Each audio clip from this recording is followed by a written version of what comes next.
안녕하세요. 저는 40대 중반의 여성이고 현재 연년생으로 아이 둘을 낳아서 키우고 있습니다. 젊었을 때는 몰랐는데 저도 나이를 먹고 삶을 살아가다 보니 사람 인생 바뀌는 것은 한순간이더군요. TV에서만 보던 일들이 저에게도 일어나게 될 줄 누가 알았겠어요. 어려대 저는 연매출 200억의 식품회사를 운영하고 계시는 친정아빠 덕분에 경제적으로 여유롭게 살았어요. 외동이라 그런지 부모님께서는 항상 저에게 지극정성으로 대해주셨죠. 모자란 것 없이 먹고 싶은 거 다 먹고 배우고 싶은 거 다 배웠어요. 그리고 좋은 집에 살면서 학비 부족함 없이 대학교도 나올 수 있었죠. 이뿐만 아니라 집에서 회사를 물려받을 사람이 저밖에 없었기 때문에 대학교를 졸업하자마자 친정아빠 회사에 인턴으로 들어가 차근히 일을 배웠어요. 남들은 취직하는 것이 힘들어서 전전긍긍한다고 하는데 저는 좋은 집에서 많은 것들을 경험하고 자라면서 취직도 일사천리였죠. 그래서 항상 운이 좋은 사람이라고 생각하면서 살아왔어요. 이렇게 한없이 다정하신 부모님과 경제력이 뒷받침되는 가정에서 살 수 있는 사람은 많지 않잖아요. 하늘에 있는 별을 따는 것만큼 힘들다는 것을 잘 알고 있으니 저는 여유로운 삶을 선물해주신 부모님에게 보답을 하기 위해서 회사 일에 밤낮 없이 매달리며 그 누구보다 열심히 살았죠. 그렇게 세월은 흘러 저는 28살이 되었고 노력의 결과로 팀장의 자리까지 올라가게 되었어요. 그리고 그때쯤 저는 전년도에 신제품 출시 프로젝트를 같이 하면서 친해진 옆팀 팀장과 마음을 확인하고 연애를 시작하게 되었죠. 사실 회사에서는 제가 대표 딸인 게 모두 밝혀진 상태였기에 사내 연애를 하는 게 쉽지만은 않았어요. 워낙 저를 지켜보고 있는 눈이 많다 보니까 연애 사실을 숨길 수밖에 없었죠. 그래도 사내 연애를 하는 게 나쁘지만은 않았어요.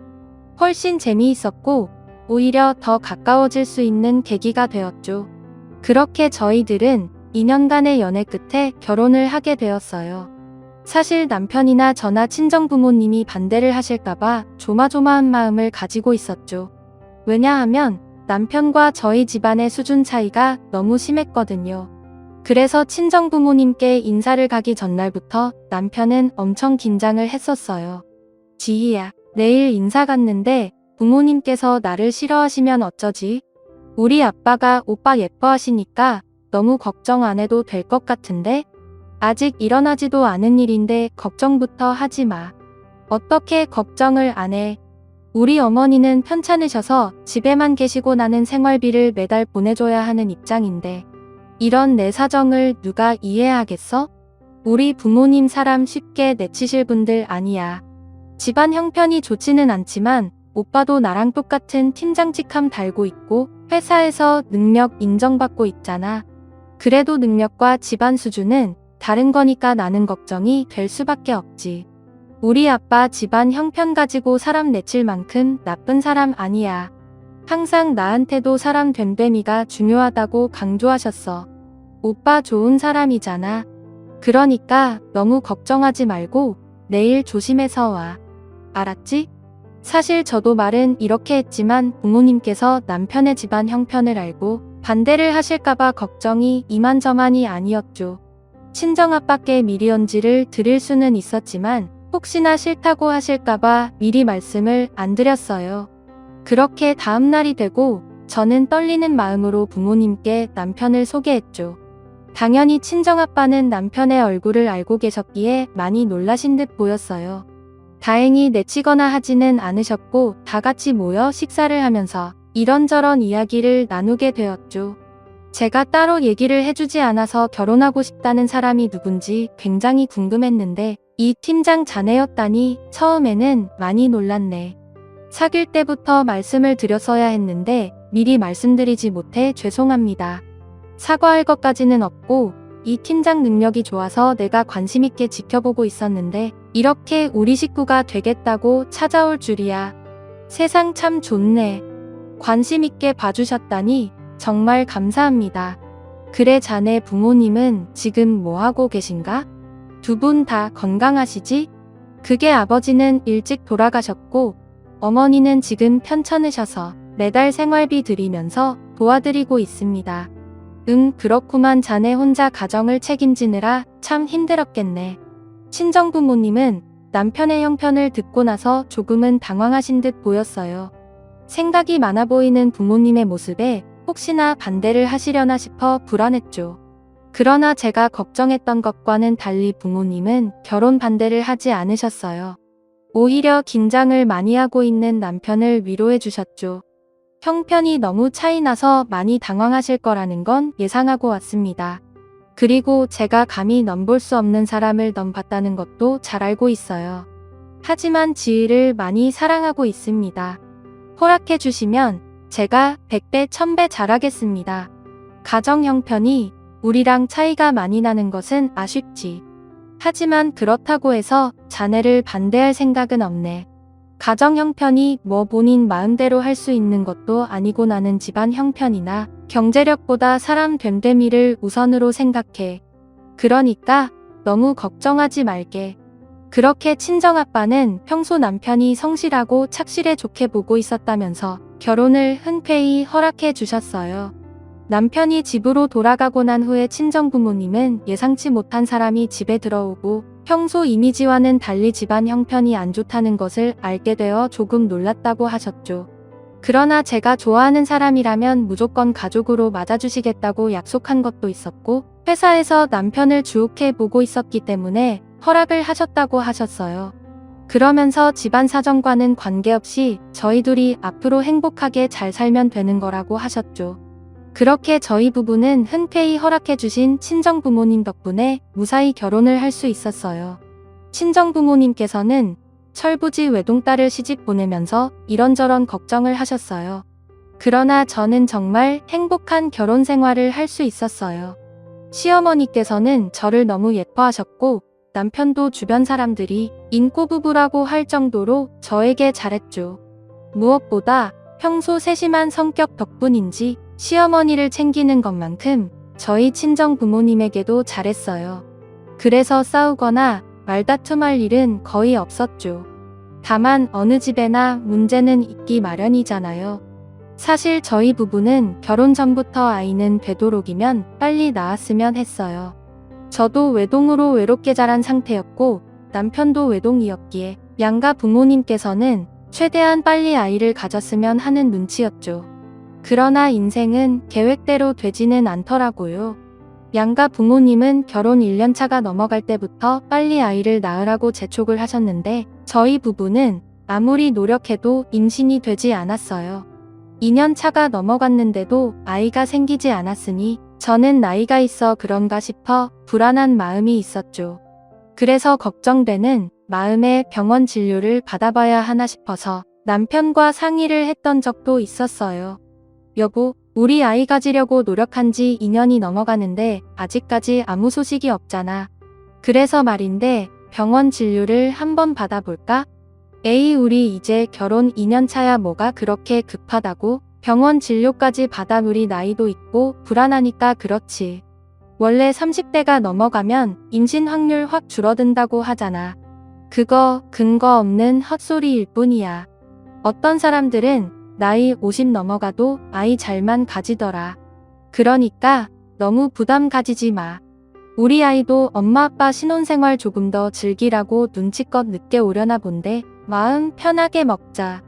나도 마음 편하게 먹고 싶은데 그게 잘 안 되네.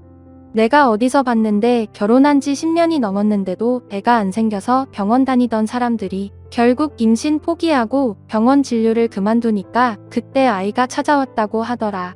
그러니까 임신도 마음을 편하게 먹어야 되는 거야. 엄마가 불안하고 힘들어하는데 어떤 아기가 찾아오고 싶겠어. 남편은 임신 문제로 힘들어하는 저를 달래주면서 너무 급하게 마음을 먹지 말자고 하더군요. 그러면서 병원 진료는 결혼한 지 5, 6년이 지나도 아이가 생기지 않으면 그때 가보자고 했어요. 남편의 이야기를 들으면서 저도 조금은 생각이 바뀌게 되었어요. 그래서 임신에 대한 강박은 내려놓고 마음을 편하게 가져보기로 했죠. 그랬더니 정말 신기하게도 결혼한 지 3년 만에 자연으로 첫째 아이를 가질 수 있게 되었어요. 그리고 겹경사로 출산한 지 4개월 만에 둘째 아이도 임신을 하게 되었죠.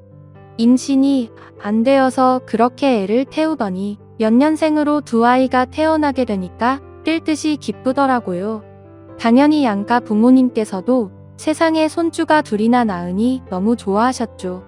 사실 저는 첫째 아이를 낳을 때까지만 해도 일 욕심이 굉장히 많았어요. 친정아빠의 회사에 다니고 있어서 그런 게 아니라 일을 할 때가 가장 신나고 행복했거든요. 주변 사람들도 일을 하고 있는 저를 보면 표정이 훨씬 밝고 행복해 보인다며 신기해할 정도였어요. 그래서 저는 당연히 몸조리를 끝내고 아이 맡길 곳을 찾으면 곧장 회사에 출근할 생각이었어요. 그러나 연년생으로 둘째 아이를 가지게 되니 앞으로 회사 일은 어떻게 해야 하고 아이들은 또 어떻게 키워야 하는지 막막함이 생겼죠. 그런데 육아에 대한 고민이 많은 것은 저희 남편도 마찬가지였던 것 같아요. 그래서 저희 부부는 나름대로 이것저것 방법을 찾아보게 되었죠. 여보, 우리 주은이랑 주희 육아 어떻게 할래? 육아휴직을 쓰고 돌아가면서 아이 키울래? 나도 생각을 좀 해봤는데 그냥 애들이 초등학교에 들어갈 때까지 몇 개부터 도와주시는 이모님을 알아보는 게 어때? 당신이나 나나 주요 직책인데 아무래도 그 자리에 오래 비워두면 안 될 것 같아. 남편은 육아휴직을 하고 아이들을 키우는 것보다는 차라리 전문가의 도움을 받자고 했어요. 처음에 남편 이야기를 듣고서 갓 태어난 아이들을 어떻게 남의 손에 맡기나 하는 생각을 했었는데 막상 다시 고민을 해보니까 일을 하든 안 하든 누군가의 도움은 필요할 것 같았어요. 원래 연년생은 쌍둥이만큼 힘들다고 하잖아요. 연년생 아이들을 키우고 있는 주변 지인들도 저에게 이모님은 꼭 구하라는 조언을 해주었죠. 갓 태어난 신생아 연년생은 이모님 2명을 불러도 힘들다고 하면서요. 그래서 저는 고민 끝에 남편 말대로 육아를 도와주실 수 있는 이모님을 알아보게 되었어요. 주변 말을 들어보니 좋은 이모님 구하는 것은 하늘의 별 따기라고 하더라고요. 그래서 걱정이 이만저만이 아니었는데 운이 좋았는지 저는 어렵지 않게 금방 좋은 이모님을 모실 수 있었어요. 그러나 집에 갓난아기가 둘이 있다 보니 이모님을 모셨음에도 도저히 일을 할 수 있는 상황이 아니었어요. 그래서 이 일을 어떻게 해야 하나 고민이 정말 많았죠. 무엇보다 저는 아이들을 완벽하게 잘 키워내고 싶은 마음이 있었어요. 그래서 몇 달을 고민하다가 저는 좋은 엄마가 되기 위해서 회사를 포기하고 전업주부가 되기로 했죠. 그렇게 저는 일을 그만두기로 마음을 먹고 난 다음 남편과 친정아빠에게 이 문제를 상의하게 되었어요. 저 회사 그만둘까 해요. 집에 이모님을 들였어도 주은이랑 주희가 연년생이라서 제가 옆에 있어야 할 것 같아요. 여보, 갑자기 그게 무슨 소리야? 회사를 그만두겠다니. 당신 일 욕심 많은 사람인데 괜찮겠어? 그래, 지희야. 당장 회사 나오기 힘들면 육아휴직을 쓰면 되잖아. 그러니까 조금 더 고민해보고 신중하게 결정해라. 나중에 후회하지 말고. 아니에요. 저 이미 신중하게 고민하고 내린 결정이에요. 그리고 제자리가 오래 비어져 있으면 팀원들이 더 힘들어져서요. 그러니까 저 회사 관두고 전업주부로 있을 수 있게 도와주세요. 친정아빠랑 남편은 일을 관두고 전업주부가 되겠다는 저를 어떻게든 설득해보려고 했죠. 그러나 저는 뜻을 굽히지 않았고 결국 두 사람은 저를 이해해주기로 했어요. 그렇게 저는 회사를 나오게 되었고 전업주부로서의 새로운 인생을 시작하게 되었죠. 처음에는 엄마로서만 사는 게 어색하기도 하고 힘들기도 했어요. 하지만 사람은 적응의 동물이라는 말도 있잖아요. 저도 시간이 지날수록 점차 나아지게 되더군요. 그리고 남편도 회사에서 능력을 인정받고 승승장구해서 부장으로 승진을 할 수 있게 되었죠. 그래서인지 남편은 남편대로 저는 저대로 굉장히 바쁘게 살았던 것 같아요. 그렇게 시간은 흘러 첫째 아이가 7살이 되었을 때였어요. 아침부터 정신이 없이 아이들을 준비시켜 어린이집에 보내고 집에 들어갔는데 친정엄마의 전화가 다급하게 울렸어요. 지희야, 너 지금 당장 병원으로 좀 와라. 갑자기 병원을 왜 엄마? 혹시 신장이 더 나빠진 거야? 내가 아니고 내 아빠가 회사에 갔다가 갑자기 뇌출혈로 쓰러져서 의식이 없어. 그래서 지금 수술 들어갔는데 의사 선생님 말씀을 들어보니 상황이 많이 안 좋은가 봐. 뭐라고? 알았어, 엄마. 내가 애들 데리고 바로 갈게. 친정아빠가 쓰러진 후 상황이 좋지 않다는 이야기를 듣고 난 후 뭐부터 해야 할지 머릿속이 하얘지더군요. 처음에는 그냥 바로 택시를 잡아 타고 병원으로 갈까 했지만 최악의 상황에서는 아빠가 세상을 떠날 수도 있겠다 싶어 어린이집에 둘러 아이들을 데리고 다급하게 병원으로 달려갔죠. 그렇게 병원에 도착을 해보니 정말 친정아빠가 의식 없이 누워 계셨어요. 의사 선생님께 언제 깨어낼 수 있냐고 물었더니 이미 골든타임을 놓친 후 병원에 오셔서 상황을 지켜봐야 할 것 같다고 했죠. 그래도 친정엄마와 저는 희망을 놓지 않았어요. 매일같이 병원을 찾아 지극정성으로 간호했죠. 그러나 친정아빠는 아무리 노력을 해도 도무지 깨어날 생각을 하지 않더라고요. 사실 친정아빠가 누워있을 동안 투자자들은 하나둘씩 병원을 찾아 상태를 확인했어요. 겉으로는 병문안을 왔다고 하지만 하나같이 한숨을 쉬고 얼굴이 어두운 게 왠지 모를 불안감이 밀려왔죠. 그렇게 한 달가량의 시간이 지났을 때 친정아빠와 가깝게 지냈던 투자자 중 한 명이 병원에 찾아왔어요. 어렸을 적에 저도 아저씨라고 부르면서 잘 따랐던 사람이었죠. 갑자기 밖으로 불러내셔서 무슨 일인가 했는데 저에게 할 말이 있어서 오셨다고 하더라고요. 제이야, 마음 단단히 먹어라. 아무래도 회사에 칼바람이 불 것 같다. 네? 그게 무슨 말씀이세요? 아저씨 칼바람이라니요? 내가 최대한 막아보려고 했는데 투자자들 반발이 너무 심해. 내 아빠 계속 이 상태면 조만간 대표 자리에서 내려와야 할 수도 있을 것 같다. 내일 오후에 이 문제로 회의를 하겠다고 하는데 내가 와서 투자자들을 달래든지 다른 조건을 내세우든지 해야 할 것 같아. 네? 아무리 그래도 저희 아빠가 창업주이고 오랜 시간 동안 청춘 다 바쳐서 회사를 이끌어왔는데 한 달 만에 대표 자리에서 내려오라니 이건 너무하잖아요. 1년을 누워 있었던 것도 아니고 고작 한 달이에요. 알아, 내가 왜 모르겠니? 정말 한숨만 나오는 절망적인 상황이었죠. 친정아빠는 도무지 깨어날 기미가 보이지 않았고 대표 자리에서 억울하게 내려오지 않도록 제가 투자자들을 설득하는 방법밖에 없었어요. 그렇게 다음 날이 되었고 저는 친정아빠와 친하게 지내시는 투자자분과 함께 회사 회의실로 들어가게 되었죠. 이후 후회의가 시작되었고 투자자들은 큰 소리를 내면서 크게 반발하기 시작했어요. 지금 대표가 한 달 동안 일어나지 못하고 있어요. 언제까지 회사의 대표 자리를 비워둘 겁니까? 지금까지 일어나지 못했으면 우리도 얼른 새로운 대표 찾아서 세워야 해요. 투자자님들의 마음은 제가 잘 알고 있어요. 하지만 저희 아빠가 1년을 누워 있었던 게 아니잖아요. 고작 한 달이에요.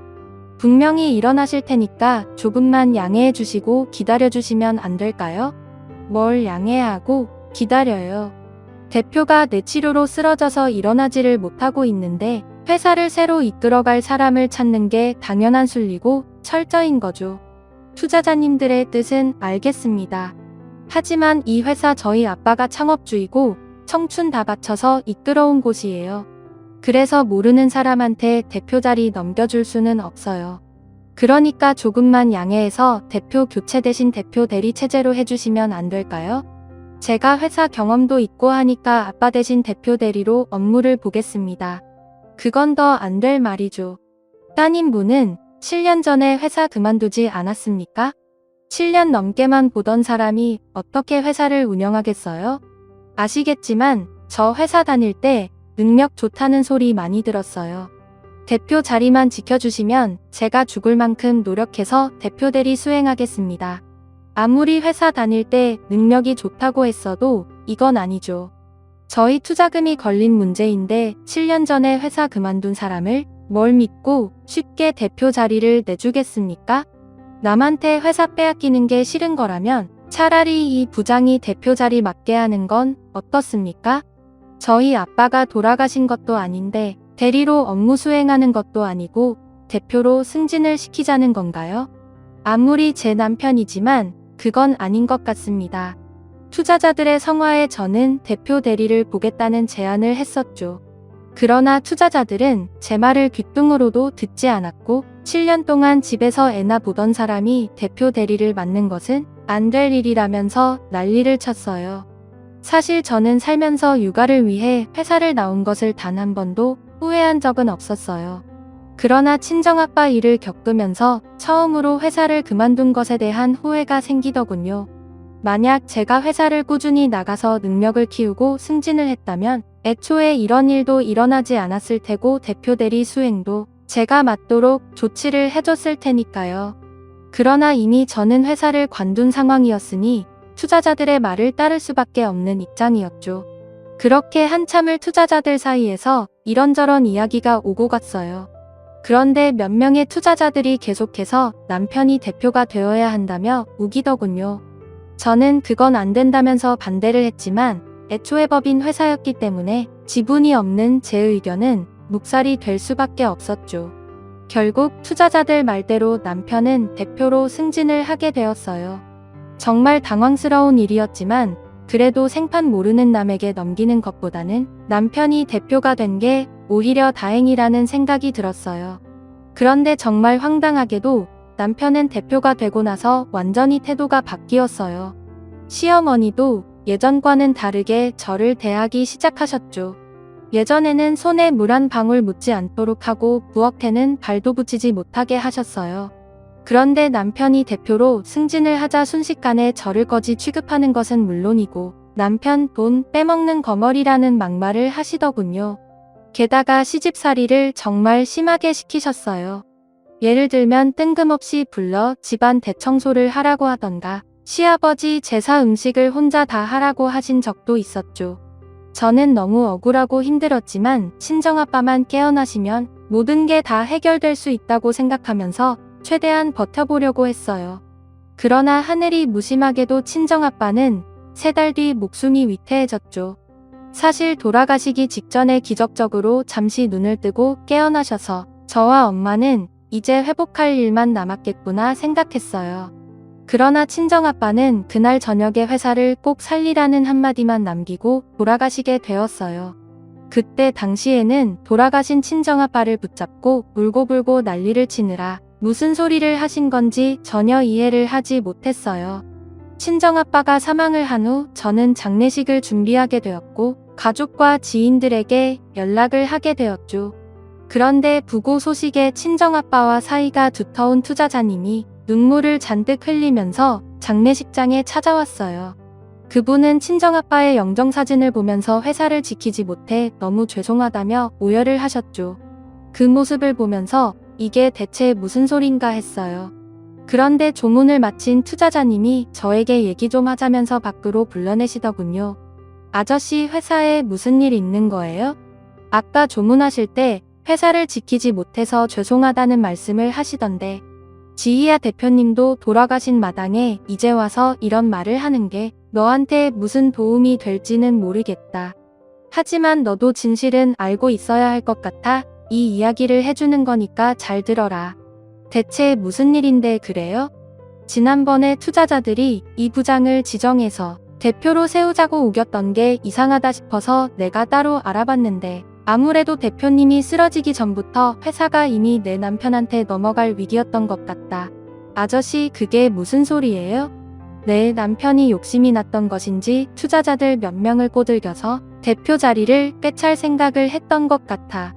너도 알다시피 법인에서는 투자자들이 좌지우지하다 보니 내 남편이 한 명씩만 다 만나고 연락을 하면서 대표님을 끌어내리고 본인을 밀어달라고 한 것 같더라. 설마요. 남편이 왜 그런 짓을 해요? 제가 회사를 그만둔 순간부터 아빠는 남편한테 지분 주고 대표로 세울 생각했다는 거 아저씨도 잘 알고 계시잖아요. 아니 어차피 받을 회사인데 벌써부터 욕심낼 이유가 뭐가 있겠어요? 아저씨가 잘못된 정보를 알고 계시는 걸 거예요. 저는 도저히 믿을 수 없는 이야기에 투자자님에게 남편이 그럴 사람이 아니라고 했었어요. 그러나 투자자님은 몇 번이나 확인했고 거의 확실한 정보라고 하시면서 남편이 그런 짓을 한 게 맞는 것 같다고 하셨죠. 정말이야. 네, 남편이 본인에게 힘이 되는 게 아니라니. 아버지가 내 출혈로 쓰러지기 직전에 그런 일이 있었던 거예요? 그래. 나는 내 남편이 그날 이후 따로 애타게 살고 있었어. 그런데 그날은 내가 애들 사이에서 남편을 만난 게 아니라 내 남편이 내 출혈로 쓰러지기 직전에 그런 일이 있었어. 그래. 나는 내 남편이 그날 이후 따로 애타게 살고 있었어. 그런데 그날은 내가 애타게 살고 있었어. 그래. 나는 내 남편이 그날 이후 따로 행동치 않은 것도 없고 조용히 있길래 다들 거절했구나 하면서 그게 신경 쓰지 않고 넘어갔었다. 그런데 대표님이 쓰러진 지 얼마 안 된 상태에서 대표 자리를 두고 급하게 회의를 진행하더니 투자자들이 대놓고 내 남편을 대표로 세우자며 지정하는 모습을 보면서 갑자기 그 일이 생각나더라고. 아니, 어떻게 이런 일이 있을 수가 있어요? 진짜로 그런 짓을 했는지 가서 물어봐야겠어요. 지희야, 신중해야 되네. 남편이 대표가 된 후에 본인 제안을 거절한 사람들 모두 배제시켰어. 그리고 지금 장인어른이 돌아가셨다는데 장례식에 코빼기도 안 보이자니. 투자자님을 통해 모든 진실을 알게 되니 정말 황당하고 어이가 없다군요. 잘못된 방법으로 대표 자리를 꿰찬 것도 모자라서 친정아빠와 두터운 사이를 유지하던 사람들을 배제시켰다니요. 저에게 회사 지분이 조금이라도 있으면 어떻게든 해결을 해보려고 할 텐데 그럴 수 있는 상황은 아니었죠. 사실 저는 회사를 그만두며 남편에게 힘이 되었으면 해서 지분을 모두 넘겼거든요. 이야기를 듣고 나니 왜 지분을 넘기고 회사를 관뒀을까 하는 후회가 되었어요. 그러지 않았다면 이렇게 눈 뜨고 코 베이는 일은 없었을 텐데 하는 생각 때문에 정말 미칠 것 같았죠. 친정아빠가 뇌출혈로 쓰러지게 된 이유도 남편의 이런 행동을 알게 된 후 충격을 받았기 때문인 것 같았어요. 그날 밤 저는 도저히 잠을 이룰 수가 없었어요. 그래도 투자자님 말씀처럼 신중하게 행동하려고 다음날 저녁까지는 회사를 찾아올 수 있는 방법들을 생각해봤어요. 하지만 아무리 생각해봐도 방법이 없더라고요. 그리고 억울하게 회사를 빼앗겼다는 생각에 속에서는 열불이 났죠. 그날 저녁 저는 도저히 참을 수가 없을 것 같아서 장례식을 하다 말고 남편에게 달려갔어요. 어차피 회사를 당장 찾아올 방법이 없으면 남편 입으로 무슨 말을 하는지 직접 듣고 한바탕 난리라도 쳐야겠다 싶었죠. 그런데 집에 들어갔더니 남편이 시어머니를 불러 소고기 파티를 하고 있더라고요. 장인어른이 돌아가셨다는데 하하허허 웃으면서 소고기를 구워 먹고 있는 모습을 보니까 눈이 돌아갈 수밖에 없었죠. 그래서 저는 곧장 밥상을 쥐었고 큰 소리를 쳤어요. 지금 이게 뭐 하는 짓이야? 장인이 돌아가셨다는데 너는 소고기가 입에 들어가니? 그리고 당신 투자자들 설득해서 대표 자리 꿰찬 거라며. 그것도 우리 아빠 쓰러지기 전부터 그 짓거리를 했다던데 제정신이야? 우리 아빠 회사를 당신이 무슨 자격으로 훔쳐가? 왜 멀쩡한 우리 아들이 자꾸 그러니? 어차피 받을 회사 일찍 좀 가져오겠다고 한 게 무슨 잘못이라고 이 난리를 피워. 그리고 이유가 어찌 되었건 결과적으로는 내 아빠가 죽었으니 그 회사는 우리 아들 거야. 너야말로 그딴 말할 자격 없다고. 그래, 우리 엄마 말이 다 맞아. 어차피 당신이 회사를 나간 순간부터 내가 대표 자리에 올라갈 예정이었어. 어차피 내 자리였다고. 뭐라고? 이래서 머리 검은 짐승은 거두는 게 아니라고 하는 거구나. 우리 아빠가 당신을 얼마나 믿고 좋아했는데 은혜도 모르고 이딴 짓을 해? 당신 때문에 우리 아빠 뇌출혈 와서 돌아가셨어. 이거 어떻게 책임질 거야? 책임 같은 소리 안 해? 아이, 증거 있어? 그딴 말 할 거면 증거 가지고 와서 해. 너 자꾸 헛소리 하지 말고 온 김에 이 서류에 사인이 나고 가. 남편은 방으로 들어가 이혼 서류를 가지고 왔고 그걸 저에게 던지면서 사인하고 나가라고 했어요. 친정아빠 장례식을 하고 있으니 예의상 조금 지나서 얘기할까 했었지만 이왕 일이 이렇게 됐으니까 빨리 얘기 끝내고 이혼 서류에 제출하자고 하다군요. 이혼만 해주면 친정엄마 병원비는 본인이 부담을 하겠다면서요. 사실 저희 친정엄마가 계속 투석을 받아야 하는 상황이에요. 그래서 꾸준히 돈이 들어갔는데 남편은 그것을 빌미로 이혼을 하자고 한 것이었죠. 그러나 저는 끝까지 버텨보려고 했어요. 그랬더니 남편은 본인에게 여자가 생겼고 곧 재혼할 생각이라면서 이렇게 버티면 결국 초라해지는 것은 제가 되지 않겠냐며 얼른 사인하라고 재촉을 해댔죠. 시어머니도 옆에서 지금 사인하지 않으면 애들은 본인이 데려와 키우겠다면서 애들 놓고 쫓겨나 평생 얼굴을 보고 싶지 않으면 빨리 사인하고 나가라면서 제 손을 잡아당겼어요. 저는 결국 아이들과 친정엄마 때문에 억지로 도장을 찍고 그 집을 나올 수밖에 없었죠. 그리고 그 집을 나오면서 꼭 제대로 복수를 하겠다는 다짐을 하게 되었어요. 그렇게 이혼 후 1년 정도의 시간이 지났죠. 저는 당장 먹고 살 길이 막막해져서 집 주변 식당에서 아르바이트를 하게 되었어요. 그런데 어느 날 노신사 한 명이 제가 일하는 식당으로 들어오더니 제 이름을 부르며 그 사람이 맞냐고 묻더라고요. 그래서 누구시냐고 했더니 본인은 이전 시어머니의 전남편, 즉 전남편의 친아버지라고 했어요. 처음에 저는 노신사의 말을 믿지 못했죠. 이전 시아버지는 분명 일찍 돌아가셨다고 했고 시댁에서 제사 지내는 모습을 매년 봤거든요. 죄송한데 사람을 착각하신 것 같아요. 저희 이전 시아버지는 일찍 돌아가셨다고 했거든요. 전 남편이 이정우 맞죠? 제가 개미 되는 사람입니다. 아마 그 집에서 제 아버지 제사를 지낸 것 같네요. 못 믿겠으면 내가 사진을 한 장 가지고 왔으니 한번 봐요. 노신사는 저에게 오래된 사진 한 장을 보여줬어요. 자세히 보니 이전 시어머니와 결혼식을 올린 사진이었죠. 오래된 사진이었지만 이전 시어머니의 얼굴이 변한 게 거의 없어서 한눈에 알아볼 수 있었어요. 노신사는 제가 전 남편과 이혼을 했다는 소식을 듣고 나서 어디서 뭘 하는지 저를 찾기 위해 가진 노력을 다 했다고 했죠. 저는 이해가 되지 않았어요. 이혼하고 잘 살고 있는데 이제 그 집과 관계도 없는 저를 왜 찾았나 싶었죠. 그래서 영문을 모르겠다는 표정을 짓고 있었어요. 그런데 그 노신사는 갑자기 제 손을 꽉 잡더니 이상한 말을 꺼내더군요. 저랑 복수극 한 편 찍으실래요? 나도 그들에게 제대로 복수를 하고 싶거든요. 네? 그게 무슨... 저는 이게 대체 무슨 일인가 싶었어요. 뜬금없이 찾아와서 복수극 한 편 찍자니 정말 황당하게 짝이 없었어요. 그런데 이야기를 자세히 들어보니 그 노신사에게도 그럴 만한 사정이 있었더라고요. 제가 영자랑 살 때 많이 아팠거든요. 그런데 영자랑 정호랑 어떤 남자 한 명을 데리고 오더니 돈이 없는 사람이랑은 살 수가 없다면서 그 남자랑 새 인생을 시작하겠다고 하더라고요. 그러면서 병원비로 쓸 돈을 위자료라고 하면서 홀라당 가져가 버렸어요. 그렇게 저는 버려지게 되었고요. 네? 어떻게 그런 일이... 그럼 이후에 돈 한 푼 없이 어떻게 하셨어요? 병원에서는 억지로 퇴원을 시키려 하고 저는 돈 한 푼 없으니 결국 친척들에게 도움을 요청할 수밖에 없었죠. 하지만 아무도 도와주지 않아서 치료를 포기하려고 했어요. 그런데 그때 다행히 형이 소식을 듣고 아픈 걸 왜 이제야 얘기하냐면서 도와줬어요. 그렇게 저는 형 도움을 받아 악착같이 치료를 받아서 원치 판정받았고요. 노신사는 그날 이후 이전 시어머니와 전 남편에게 복수를 하겠다는 생각을 하면서 살아왔다고 했어요. 퇴원 후 일단 돈을 많이 벌어야겠다는 생각이 들었다고 했죠.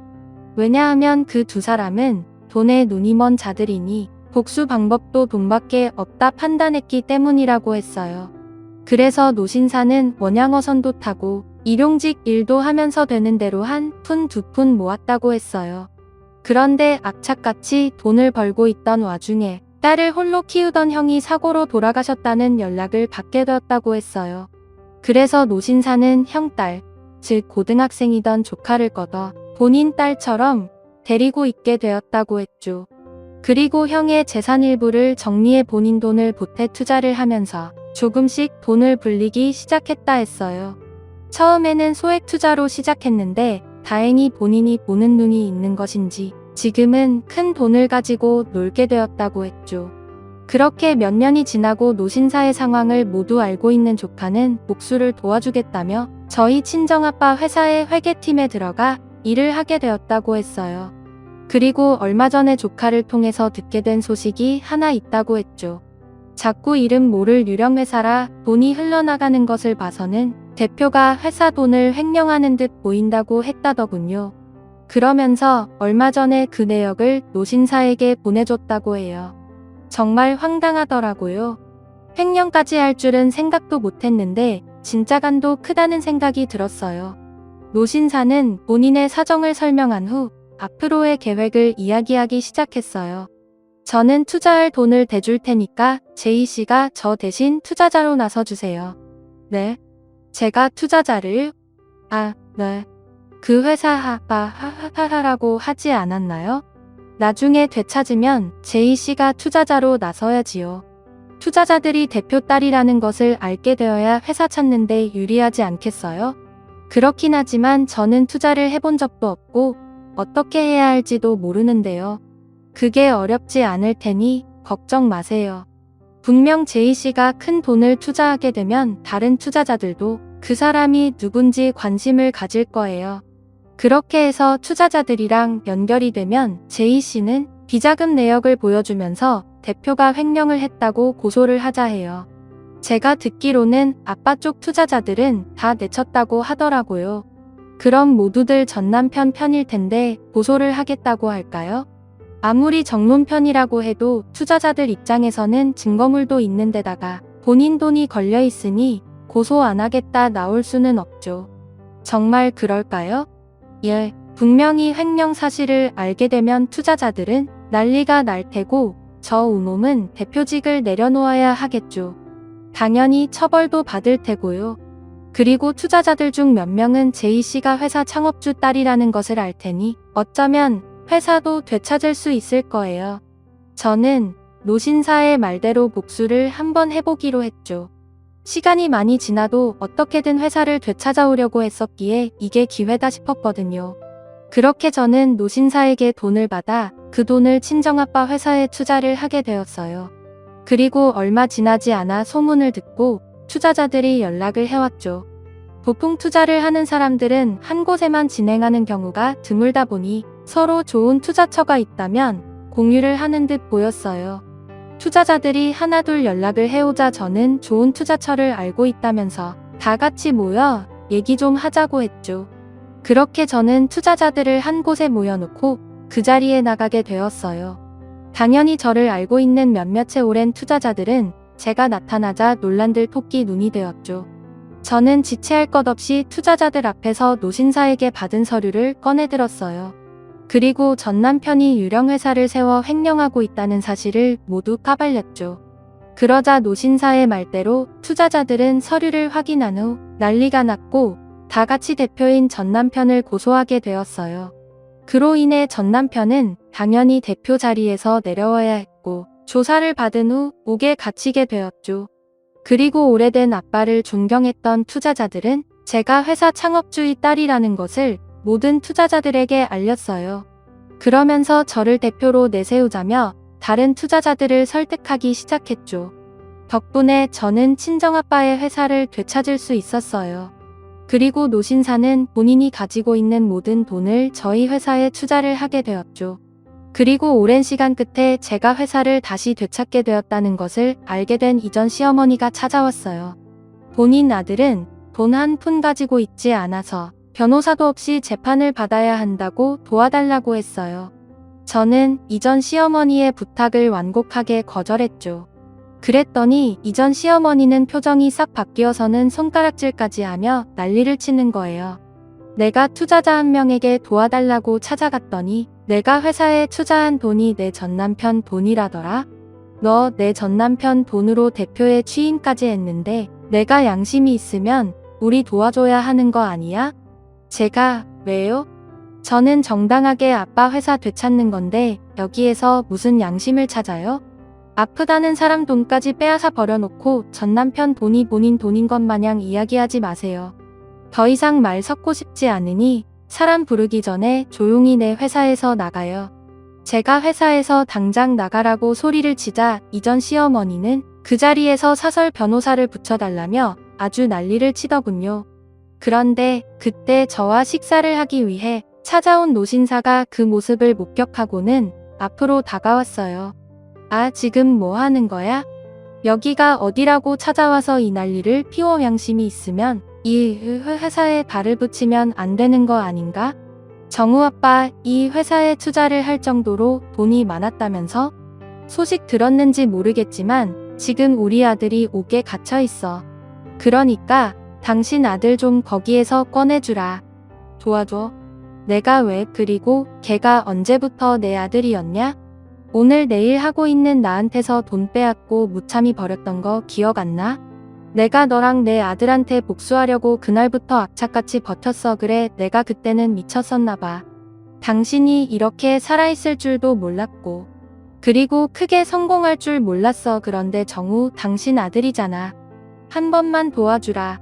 일부러 정신 좀 차리면서 살라고 옥에 넣어놓은 건데 도와주긴 뭘 도와줘. 이참에 당신도 옥에서 고생하는 아들 바라보면서 반성과 후회라는 걸 해봐. 계속 그렇게 살면 나중에 지옥불에 떨어져 천벌받는다고. 노신사도 전 남편을 도와주지 않겠다고 하자 이전 시어머니는 지난 날이 후회가 되는 듯 눈물까지 흘리면서 무릎을 꿇고 싹싹 빌기 시작했어요. 그러면서 저와 노신사가 마지막 희망이라고 한 번만 도와달라고 했죠. 하지만 저는 끝까지 거절하면서 재혼한 여자도 있는데 그 여자한테나 가서 도와달라고 하라 했어요. 그랬더니 이전 시어머니 말이 재혼한 여자도 있는데 그 여자한테나 가서 도와달라고 하라 했어요. 재혼한 여자는 전 남편이 개털되자마자 바로 친정으로 도망가서 연락이 안 된다고 하더군요. 역시 사람은 끼리끼리 만난다더니 전 남편은 본인 같은 사람을 골라서 만난 듯 보였어요. 이전 시어머니는 끝까지 저와 노신사에게 매달렸지만 더 마주하고 싶지 않아 곧장 보안 직원들을 불러 바로 내쫓아버렸어요. 결국 전 남편은 아무도 도와주지 않아 국선 변호사를 통해 재판을 받게 되었고 횡령으로 밝혀져 옥에 갇히게 되었죠. 그리고 이전 시어머니는 아픈 몸으로 일을 하지 못해서 지금은 노숙인 쉼터를 전전하며 살고 있다고 하네요. 그리고 저는 아이들 키우면서 여전히 친정아빠의 회사 운영을 잘해나가고 있어요. 또 저를 물심양면으로 도와준 노신사에게 감사한 마음을 잊지 않으면서 가족처럼 지내며 때마다 함께 식사도 하고 선물도 주고받으면서 잘 챙기고 있죠. 사실 지난 일로 마음고생이 참 많았는데 결과적으로 모든 게 제자리를 찾을 수 있어서 다행이라는 생각이 드네요. 물론 아직까지는 때때로 친정아빠가 그리워지기도 하고 대표직이라는 무거운 자리가 무섭기도 해요. 하지만 옆에서 도와주시는 분들도 많고 저도 친정아빠가 청춘을 다 바쳐 키워놓으신 회사 운영을 잘해야겠다는 책임감이 있으니 어렵고 힘든 일들이 생겨도 잘 헤쳐나가 보려고요. 오늘도 끝까지 함께 해주셔서 감사합니다.